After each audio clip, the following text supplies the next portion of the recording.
Assalamualaikum warahmatullahi wabarakatuh. Perkenalkan, nama saya Resma Ibrahim. Di video kali ini saya akan menjelaskan materi tentang perencanaan kapasitas.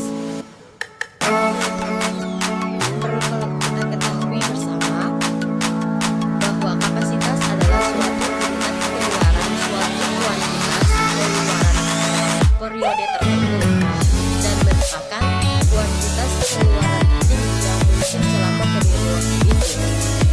Suatu kapasitas organisasi merupakan konsep dinamik yang dapat diubah dan dikelola. Untuk keluaran, salah satu masalah sehubungan dengan konsep kapasitas adalah unit atau satuan keluaran.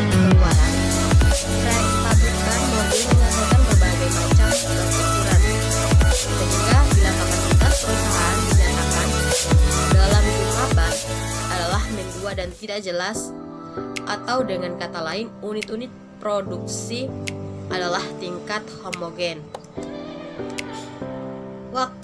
Waktu menimbulkan masalah lain dalam konsep kapasitas. Seorang manajer yang membicarakan tentang kapasitas akan membicarakan kuantitas keluaran dalam periode waktu tertentu. Tetapi berapa lama? Setiap perusahaan akan berbeda-beda dalam menentukan berapa lama tingkat keluaran yang harus dicapai. Sebagai contoh, bila kita mengatakan bahwa suatu pabrik yang mempunyai kapasitas X atau unit, kita dapat mengetahui apakah dicapai dalam 1 hari atau 6 bulan.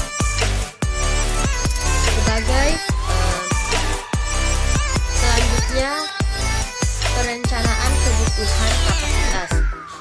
Agar dapat menyesuaikan tingkat kebutuhan kapasitas untuk menanggapi naik turunnya permintaan pasar, perlu dilakukan forecast penjualan dan merencanakan perubahan-perubahan kapasitas yang dibutuhkan.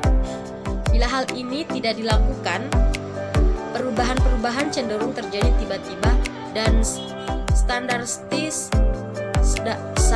drastis sehingga akan lebih memakan biaya. Lalu selanjutnya, penentuan kebutuhan kapasitas. Sebuah contoh perhitungan ada economic of scale, di mana ekonomis berarti menghemat biaya produk atau kenaikan produktivitas. Dalam perencanaan kapasitas, kita perlu mempertimbangkan faktor-faktor yang digolongkan dalam apa yang disebut economies of scale, atau sering pula dinamakan faktor-faktor yang mengakibatkan increasing returns to scale. Selanjutnya, diseconomies of scale.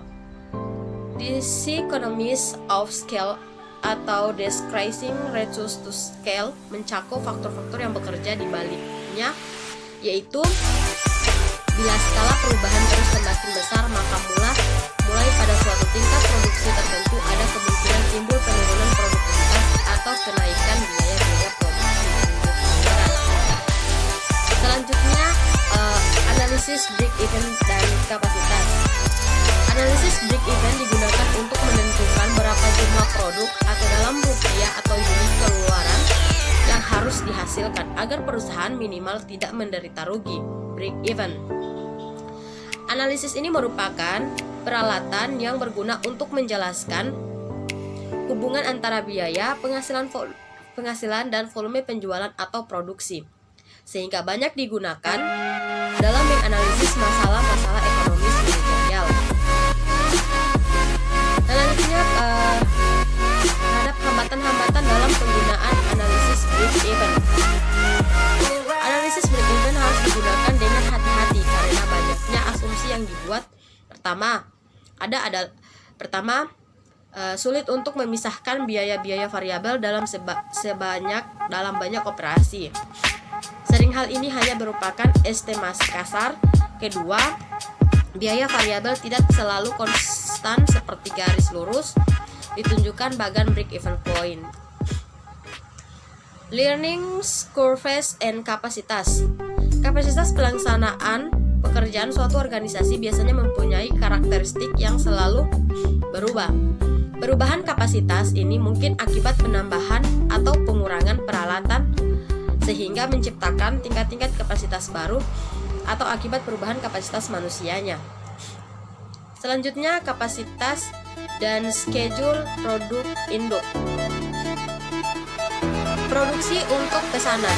Schedule induk adalah perencanaan tertulis yang menunjukkan berbanyak setiap barang akan dibuat dalam setiap periode waktu di waktu yang akan datang.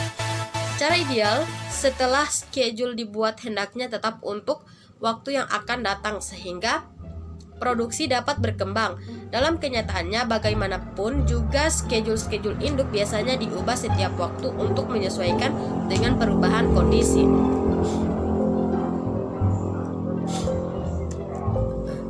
Itulah materi dari saya, penjelasan materi dari saya.